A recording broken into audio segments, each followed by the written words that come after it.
ذرا ہٹ کے میں خوش آمدید شاہ زیب گیلانی کا سلام قبول کیجئے. میرے ساتھ ہیں وسط اللہ خان. آج کے جو واقعات رہے ہیں ملک میں اس سے ہمارے یہاں ظاہر پریشانی بڑھتی جا رہی ہے کہ یہ ملک کس طرف جا رہا ہے, اداروں کا کیا رویہ ہے, جو ہمارے اداروں کے جو سربراہان ہیں ان کے ذہن میں کیا چل رہا ہے. پروگرام میں کوشش کریں گے کہ اس کو ذرا سا سمجھنے کی کوشش کریں. جو بڑی چیز ہم نے دیکھی آج جو سارا دن ہماری اسکرینز پہ چھائی رہی وہ ظاہر ہے کہ سپریم کورٹ کے باہر پی ڈی ایم کا دھرنا ہے. اب سے کچھ دیر پہلے یہ دھرنا ختم ہوا ہے.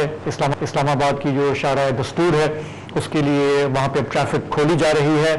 وہاں پہ دن بھر عجیب و غریب مناظر ہم نے دیکھے, گیٹ پھلاندے گئے. وہاں پہ جو ڈنڈا بردار میلہ لگایا تھا مولانا فضل الرحمان نے, ان کے لوگ وہاں موجود تھے. تقریریں بھی ہوئیں, چیف جسٹس صاحب پہ خاص کر کے تنقید ہوئی, ان پہ عمران خان کے لیے جانبداری کے الزام لگائے گئے. کافی تلخ باتیں بھی کی گئیں, کچھ غیر پارلیمانی باتیں بھی ہوئیں. یہ سب کچھ کسی اور نے نہیں, گورنمنٹ نے خود کیا. اور اس کے باوجود کہ وہاں پہ دفعہ 144 نافذ تھی, اس سب کو وائلیٹ کرتے ہوئے گورنمنٹ نے یہ بہتر سمجھا کہ ہمیں یہ کرنا ہے. اس کی منطق یہ ہے کہ اگر پاپولیرٹی ہی معیار ہے تو پھر ہم بھی دکھائیں گے کہ ہمارے ساتھ کتنے لوگ ہیں. کیا گورنمنٹ کو یہ بات زیب دیتی ہے, اس پر ہم پروگرام میں بات کریں گے. اس کے علاوہ ہم نے دیکھا کہ پارلیمان میں جو جوائنٹ سیشن بھی ہوا وہاں پہ بھی تقاریر ہوئی اور پارلیمان سے یہ قرارداد بھی منظور ہوئی اور یہ طے ہوا ہے کہ منتخب اراکین پر مشتمل ایک کمیٹی اب جائزہ لے گی چیف جسٹس صاحب کے کنڈکٹ کا, کہ کیا وہ جس عہدے پر بیٹھے ہیں وہ اپنے آپ کو اس لحاظ سے کنڈکٹ کر رہے ہیں یا نہیں کر رہے. اس کی لیگل ویلیو کیا ہے یا یہ صرف ایک سیاسی سٹنٹ ہے, اس پر بھی ہم پروگرام میں بات کریں گے. لیکن جو سب سے اہم بات آئی آج شام کو وہ فوج کی طرف سے آئی. ایک خصوصی اجلاس منعقد ہوا کور کمانڈرز کا chief of army staff general Asim Munir کی قیادت میں, اور اس سے جو بات نکل کر آ رہی ہے اس پہ اب تشویش بڑھ رہی ہے. بنیادی جو پریس ریلیز سامنے آیا ہے اس میں فوج کا کہنا ہے کہ ہمارے پاس ناقابل تردید شواہد ہیں کہ یہ جو توڑ پھوڑ ہوئی, ہنگامہ آرائی ہوئی 9 مئی کو, وہ اس منصوبہ کس نے بنایا تھا, اس میں سہولت کاری کس کی تھی. اس پر ہم بات کریں گے. بات کر رہے تھے کہ جو فوج کی طرف سے اعلامیہ آیا ہے اس میں کافی سیریس باتیں ہیں. اس میں نہ صرف یہ کہا گیا ہے کہ فوج کے پاس ناقابل تردید شواہد موجود ہیں کہ یہ ہنگامہ رہی کس نے پلان کی, کون فیسیلیٹیٹ کر رہا تھا, بلکہ انہوں نے کہا ہے کہ اب ان لوگوں کے خلاف جو کارروائی ہوگی وہ آرمی ایکٹ کے تحت ہوگی, آفیشیل سیکرٹس ایکٹ کے تحت ہوگی.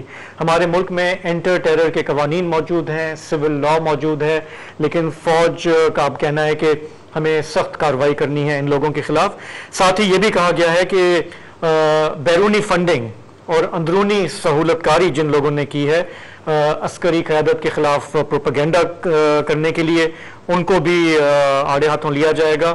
اور آخر میں کہا ہے کہ جی ملک میں قومی اتفاق رائے پیدا کرنے کی اگر کوشش ہو تو فوج اس کی حمایت کرے گی تاکہ قوم کا اعتماد بحال ہو, جمہوری عمل کو مضبوط کیا جائے. یہ تو فوج نے کہا. اس کے علاوہ فوج نے یہ بھی کہا کہ سوشل میڈیا قوانین کی خلاف ورزی کرنے والوں کو مجوزہ قوانین کے تحت سزا دینے پہ بھی زور دیا جائے گا. اچھا, جس طرح ناقابل تردید ثبوت فوج کے پاس ہیں, بین ہی عمران خان بھی یہ دعویٰ کر رہے ہیں کہ ان کے پاس بھی ویڈیو ثبوت ہیں ناقابل تردید کہ جس میں کہ اجنبی ایلیمنٹس جن کا پی ٹی آئی سے کوئی تعلق نہیں تھا انہوں نے ریلیاں ہائی جیک کر کے اور ادھر دھکیلی کہ یہ کرو وہ کرو, اور ان کے جو رہنما ہیں یاسمین راشد وغیرہ اور خود عمران خان کی بہن, ان کی ویڈیو بھی آج ٹویٹر پہ انہوں نے ڈالی ہیں کہ وہ تو روک رہے ہیں کہ یار یہ ادھر یہاں ایسا نہیں کرنا, لیکن کچھ ایلیمنٹس بقول ان کے اور ان کے پاس بھی ویڈیو ہے. تو اسی لیے وہ یہ کہہ رہے ہیں کہ آپ کوئی کمیشن بنا دیں غیر جانبدار جو دودھ کا دودھ پانی کا پانی ہو جائے. لیکن چونکہ اب محاذ آرائی کا لیول اس جگہ تک پہنچ گیا ہے کہ کوئی کسی کی عقل کی بات بھی سننے کو تیار نہیں ہے, لہذا ہر آدمی پاور شو میں گیا ہے. اس کا نتیجہ کیا نکلتا ہے.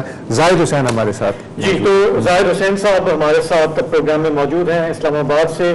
آپ جانتے ہی ہیں انہیں, وہ کئی بکس کے آتھر ہیں. ان کی ایک نئی بک ہے اب, فیس ٹو فیس ود بے نظیر, جو ان کی لیٹسٹ کتاب ہے. اس سے پہلے بھی ان کی کئی کتابیں ہیں. زاہد صاحب آپ کا بہت بہت شکریہ. میں آپ کا جو ابھی 2-3 دن پہلے جو آپ کا آرٹیکل چھپا ہے ڈان میں اس کے کچھ چیدہ پوائنٹس ہمارے ناظرین کے سامنے رکھتا ہوں اور پھر آپ سے گفتگو شروع کرتے ہیں. اس آرٹیکل میں زاہد صاحب نے یہ لکھا ہے کہ یہ جو 9 مئی کا جو ہم نے دیکھا, جو بھی معاملات ہوئے ملک بھر میں, ان کا اپنا اندازہ یہ ہے کہ یہ بظاہر پری پلان تھے, اور اس میں جو ٹارگٹ تھا وہ بھی سوچ سمجھ کے کیا گیا تھا. یہ اسپونٹینیس نہیں تھے, یعنی کہ یہ اچانک بیٹھے بٹھائے یہ عوامی رد عمل نہیں تھا. پھر ہم نے دیکھا آڈیو لیکس بھی تھیں, ویڈیو بھی ہمارے سامنے آئیں. زاہد صاحب اس آرٹیکل میں یہ بھی کہتے ہیں کہ یہ سب جو ہم دیکھ رہے ہیں اپنے سامنے حالیہ 1 ہفتے کے دوران جو ہم نے دیکھا یا اس سے پہلے بھی, یہ ایک فریکچرڈ اسٹیٹ ہمارے سامنے نظر آ رہی ہے, جس میں ہر ادارہ ٹوٹ پھوٹ کا شکار ہے. گورنمنٹ جو ہے وہ کافی کمزور ہے, اور جس طرح فوج کو بلایا گیا ہے پنجاب میں, خیبر پختونخوا میں, اسلام آباد میں آرٹیکل 245 کے تحت, اس سے فوج کا کردار بڑھتا جائے گا. آخر میں اس کالم کا جس کا میں حوالہ دے رہا ہوں, اس میں زاہد صاحب کا چونکہ بال سفید ہو گئے, اتار چڑھاؤ انہوں نے اتنے دیکھے, مارشل لا دیکھے, سویلینز کو اتھارٹیرین ہوتے دیکھا. آخر میں اس آرٹیکل میں ان کا کہنا ہے کہ دیکھیں یہ جو کنفرنٹیشن اور یہ جو انتقام کی سیاست ہے, یہ اس نے ہمیشہ ہمیں نقصان دیا ہے, اور اگر حالات کو بہتر کرنا ہے تو ہمیں اس کشیدگی کو ڈیفیوز کرنے کی ضرورت ہے. زاہد صاحب, سب سے پہلے میرا آپ کا سوال کہ ڈیفیوز اس کو کون کرے گا, یہ کیسے ہوگی؟ ہم جہاں پہ پہنچے ہیں, آپ کو آگے نظر کیا آتا ہے کہ اگر اس کو ٹھیک کرنا ہے تو یہ شروعات کہاں سے ہوگی, کیسے ہوگی؟ دیکھیں, یہ بات صحیح ہے کہ میری بال سفید ہو گئے اس طرح پاکستان میں جو تنازع دیکھتے ہوئے, اور یہ جیسے کہتے ہیں کہ پاکستان ہے پرپیچوئل اسٹیٹ آف کرائسس. اگر آپ دیکھیں تو آپ کو کبھی بھی کوئی ایسے حالات آپ کو 3 دہائیوں سے نہیں ملیں گے جس میں کہا جائے کہ سیاسی طور پہ ایک مستحکم ملک ہے. خیر, لیکن جو آج صورتحال ہے وہ میرے خیال بہت زیادہ یعنی ایک لحاظ خطرناک جس کو کہہ سکتے ہیں. اور خطرناک اس لیے ہے کہ اس میں کئی صرف سیاسی جو بحران نہیں ہے, اس میں اور سارے بحرانات بھی ہیں جس کی وجہ سے حالات ایسے ہوئے ہیں جہاں پہ آپ کو معاشی صورتحال بھی خراب نظر آتی ہے, آپ کو اداروں میں جو ہے تصادم ہے, اور سب سے بڑی بات یہ ہے کہ خود سیاسی جماعتوں میں جو محاذ آرائی ہے وہ صورتحال کو اور بگاڑ دے رہی ہے. تو آپ نے جو پوچھا ہے کہ ڈیفیوز کیا جائے, لیکن مجھے تو لگتا ہے یہ کہ وہ ہم اس سے گزر چکے ہیں, کرنا چاہیے تھا. لیکن سیاسی پارٹیز جو ہیں چاہے کتنی بھی لڑائی کریں, اگر آپس میں کوئی مصالحت نہیں کریں تو اس کے نتیجے ہم سب جانتے ہیں. پاکستان کی تاریخ میں بہت ہی صاف ہے کہ اسی لڑائی کے نتیجے میں سارے جتنے بھی کانسٹیٹیوشنل الٹرا کانسٹیٹیوشنل جو اسٹیپس ہوئے ہیں وہ اسی کی وجہ سے ہوئے ہیں. اور آج جو ہم صورتحال کو دیکھیں کہ آپ کو بدترین جو صورتحال نظر آتی ہے کہ جہاں پہ یہ کہا جاتا ہے کہ اب آرمی کا ہے. میں یہ نہیں کہتا ہوں کہ آرمی کا جو پولیٹیکل رول رہا ہے وہ تو ہمیشہ رہا ہے, کبھی بھی میرے خیال میں سے پچھلے جب سے پاکستان شاید بنا ہے اس وقت سے اس کی مختلف صورتیں رہی ہیں. ڈائریکٹ ملٹری حکومت بھی رہی ہے, اور اس کے بعد ہم نے ہائبرڈ اسٹیٹ کا بھی ایک دیکھ لیا تھا جو عمران خان کے زمانے میں تھا. لیکن اب جو ہے وہ یہی ہو رہا ہے کہ جب آپ اتنی محاذ-آرائی ہو رہی ہے تو آرمی کا رول بڑھتا جا رہا ہے, اور اسی کی مثال آپ نے جو ہے وہ نظر آتی ہے کہ اب جو ہے آرمی اس پورے معاملے میں یا کہہ لیں لڑائی میں وہ ایک خوش ہو سکتی ہے اور زیادہ زیادہ ڈیپ ہوتی جا رہی ہے. اور آج کے بیان جو ہے, آج آپ کو جو کور کمانڈر کا جو کانفرنس کے بعد جو آئی ایس پی آر کا بیان ہے وہ اس سے صاف ظاہر ہوتا ہے کہ جس کو میں نے ایک نام دیا تھا کریپنگ آرمی رول, یہ ہو رہا ہے. اب جو ہے میں سمجھتا ہوں کہ پہلے ہی ہوتا تھا کہ کم از کم جو ہے کوئی ایسا ادارہ ہوتا تھا جو کہ صورتحال کو ڈیفیوز کر سکتا تھا, کچھ آربیٹر کا کام کر سکتا تھا. اب وہ صورتحال اس وقت مجھے نظر نہیں آتی ہے. ابھی بھی مجھے کوئی جو ہے محاذ آرائی ہے کم نظر نہیں, تو بڑھ کے بڑھ رہی ہے. عمران خان کا جو ہے لہجہ جو ہے اسی طرح سے زیادہ سخت ہوتا جا رہا ہے, اور پھر آج پی ڈی ایم نے جو اپنا شو آف اسٹرینتھ کیا ہے, اس کا مطلب یہ وہ دکھانا چاہتے ہیں ہمارے پاس بھی اسٹریٹ پاور ہے. جب آپ یہ صورتحال پیدا ہوتی ہے تو اور ملکوں کے دیکھیں تو ایک خانہ جنگی کی صورتحال ہمیں نظر آتی ہے. اور سب سے بڑی خطرناک صورتحال جو مجھے نظر آتی ہے کہ دیکھیں یہ کہ اداروں کا عمران خان کا پورا زور جو ہے، اور اس میں کوئی وہ بات نہیں کہ آرمی چیف کے خلاف ہے، نشانہ وہ ہے، بلکہ وہ کچھ ان کے جو ساتھی ہیں وہ بتاتے ہیں مجھے کہ ہمارا یہ ہے پورا کہ اس آرمی چیف کو ہٹانا ہے. دوسری طرف اب آپ دیکھیں پی ڈی ایم کا پورا جو ہے وہ ایک محاذ آرائی جو ہے وہ سپریم کورٹ، نہ پوری سپریم کورٹ کے ساتھ نہ ہو، لیکن یہ ہے کہ چیف جسٹس کو ہٹانا وہ جو ہے انہوں نے اپنا ایک نشان بنایا ہوا ہے. اس کی وہی ایک قرارداد بھی پاس ہو رہی ہے. اور جو پی ڈی ایم کا جو آج جلسہ تھا یا وہ بھی اسی بات کو تھی کہ جو ہے چیف جسٹس کے خلاف. تو یہ یہ ظاہر صاحب یہ جو آپ کی گفتگو ابھی ہم سن رہے ہیں اس سے میں ایک دو چیزیں اخذ کرنے پہ مجبور ہوا ہوں. Correct me if I am wrong. آج جو کور کمانڈر کانفرنس ہوئی ہے اور یہ ایکسٹرا آرڈنری اجلاس ہوا ہے اور اس میں جس طرح فیصلے ہوئے ہیں، ہوتا یہ ہے کہ آپ ٹھیک ہے آپ اپنے طور پہ انٹرنلی فیصلے کر دیتے ہیں، لیکن بعض فیصلے ایسے ہوتے ہیں کہ یہ جو آپ نے ایک سویلین حکومت کا ایک فساد اس وقت موجود ہے، میں اسے فساد اس لیے کہوں گا کہ ان کی جو ریٹ ہے وہ کوسچنیبل ہے، تو اس فساد کے تحت بھی یہ ہو سکتا تھا کہ یہ پولیٹیکل حکومت کے منہ سے یہ بات آتی کہ جو مسکرینٹس ہیں یا جنہوں نے سازش وازش کی ہے سو کالڈ واٹ ایور، ان پہ ہم فوجی عدالتوں میں مقدمے چلائیں گے یا آرمی ایکٹ کے تحت ہوگا. یہ جو الگ سے انہوں نے اپنے طور پہ ایک اعلان کر دیا کہ جی آرمی ایکٹ کے تحت مقدمے چلائیں گے، تو اس کا مطلب ہے کہ سویلین حکومت تو فارغ ہے، اس کے پاس تو کچھ ہے ہی نہیں کہنے کو، اس لیے کہ اہم بات تو آپ نے کر دی ہے. تو یہ مجھے ایسا لگ رہا ہے کہ ایک ڈیفیکٹو مارشل لا والی صورتحال جو ہے وہ مجھے لگ رہی ہے. دیکھیں بالکل آپ کی بات صحیح ہے کہ جو ہے عام طور پہ یا جو ہے جو کہ لاجک یہی کہتی ہے کہ اس قسم کے فیصلے کا اناؤنسمنٹ جو ہے وہ سویلین گورنمنٹ کو کرنا چاہیے تھا، اس کا فیصلہ کیبنٹ میں لینا چاہیے تھا. اس کے بعد جو بھی کرتے غلط یا صحیح آپ اس کی غلط بات ہے، لیکن یہ جو آج جو بیانات آئے ہیں وہ اس سے ایک اور کیا چیز صاف ظاہر ہوتی ہے، وہ یہی ہوتی ہے جس کا میں نے پہلے ذکر کیا تھا کہ ایک دفعہ آرمی کی ڈپلائمنٹ ہو جاتی ہے تو وہاں پہ بات رکتی نہیں ہے. ہٹایا جاتا رہا، نواز شریف صاحب بھی اس قسم کی باتیں کرتے رہے، لیکن جو کچھ اب ہوا ہے 9 مئی کو اس کی کوئی مثال نہیں ملتی ہے پاکستان کی تاریخ میں، جس کی وجہ سے ڈائریکٹ جو ہے ملٹری انسٹالیشنز پہ حملہ، اور اس کے بعد جو ہے آرمی جو ہے وہ جہاں جس کو کہتے ہیں نا کہ اونٹ جو ہے وہ ٹینٹ میں داخل ہو چکا ہے. اب مسئلہ یہ آتا ہے کہ جس کی وجہ اور بھی ہے کہ سویلین جو حکومت اس وقت ہے وہ جو ہے وہ اتنی کمزور ہے کہ وہ کچھ اپنے طور پہ چیزیں اگر مضبوط ہوتی تو میرے خیال یہ کہ ایک صورتحال نکل سکتی تھی کہ اس کی طرف سے کوئی انیشیٹو آتا جس سے کوئی مذاکرات کی راہ نکل کے آتی. اب صاف ظاہر ہے کہ ایک کمزور حکومت جو ہے اس کا ریلائنس جو ہے وہ آرمی ہی کی طرف ہوتا ہے. اور اب پہلے یہ کہا جاتا یہ خالی ہوتا ہے کہ پلیئرز تبدیل ہو گئے، جو گیم جو ہے وہ کبھی تبدیل نہیں ہوا ہے. پہلے جو ہے عمران خان صاحب جو اب تک ان کے بیانات آتے رہے وہ خفا اس بات پہ ہیں کہ ایک جلٹڈ ان کا رویہ جو ہے اس وجہ سے ہے کہ آرمی نے ان کا ساتھ کیوں چھوڑا. پہلے تو یہ رونا تھا، اب جو ہے پھر انہوں نے فیصلہ کیا ہے کہ اس چیز کو اور آگے بڑھایا جائے. اب وہ کہتے ہیں کہ جو ہے وہ آرمی کا جو چیف آرمی سٹاف ہے وہی سارے چیزوں کا ذمہ دار ہے.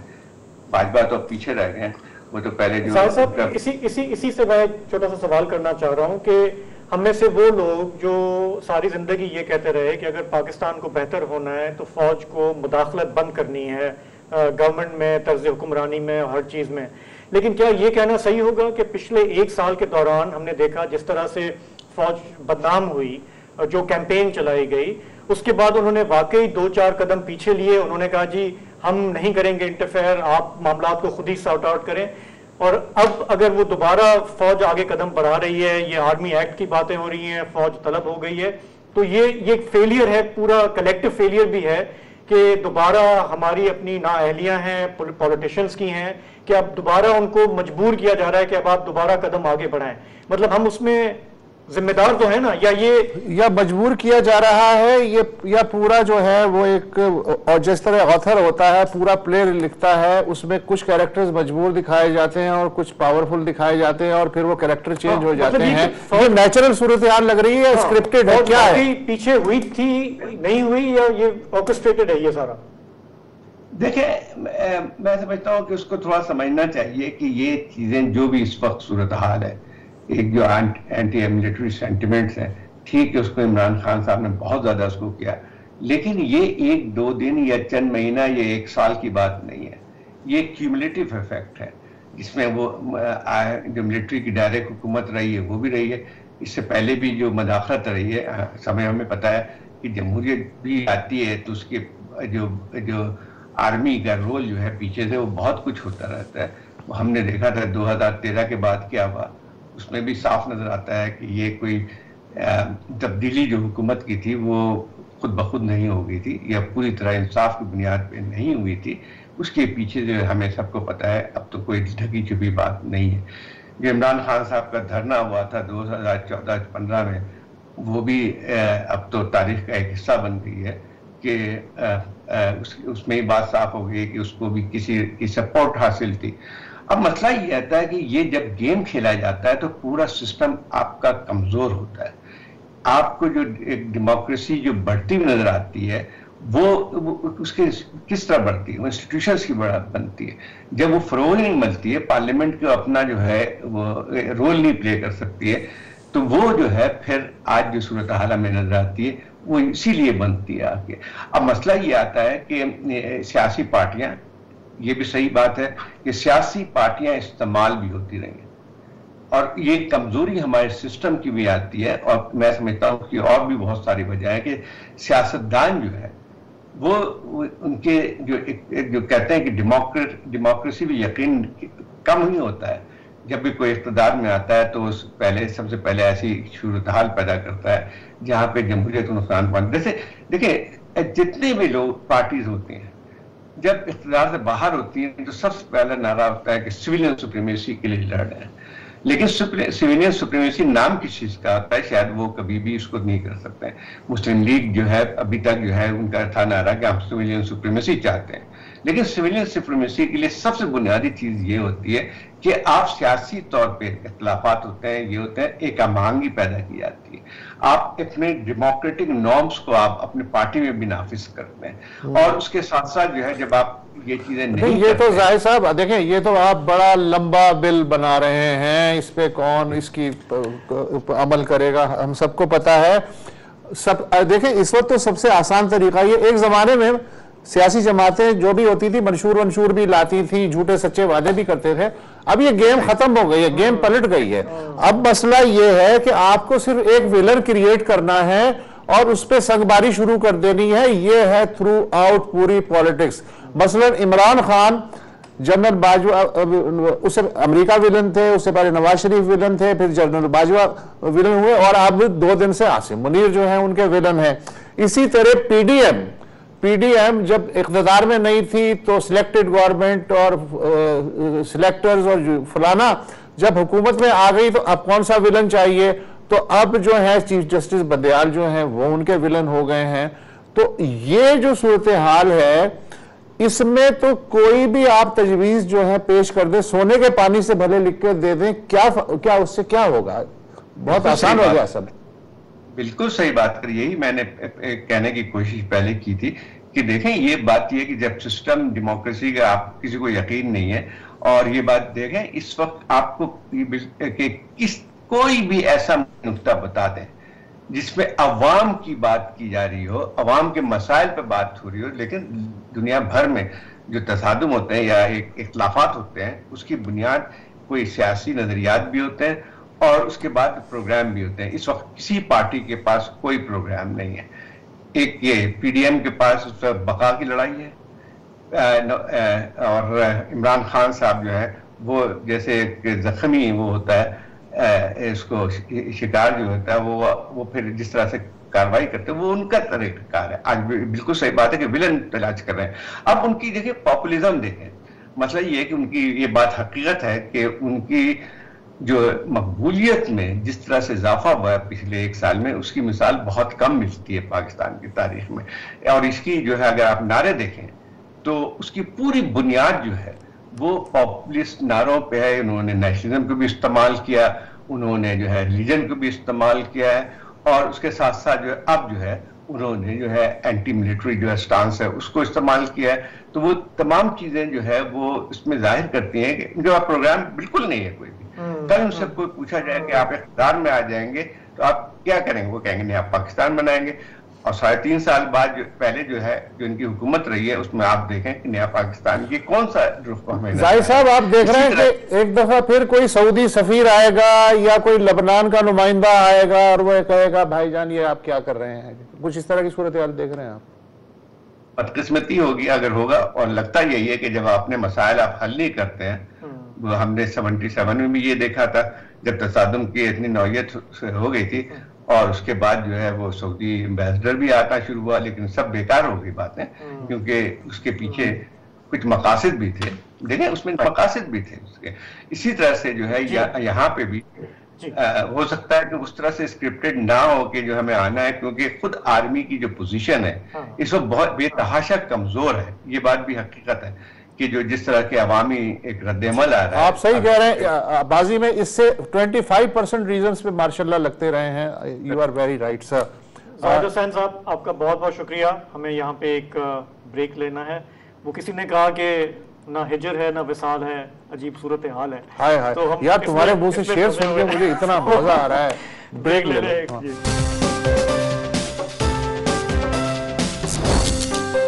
اردو میں ایک اصطلاح ہے طوائف الملوکی، لپا ڈکی، اس طرح کی اصطلاحات ہیں. مطالب بتانے کی ضرورت نہیں ہے.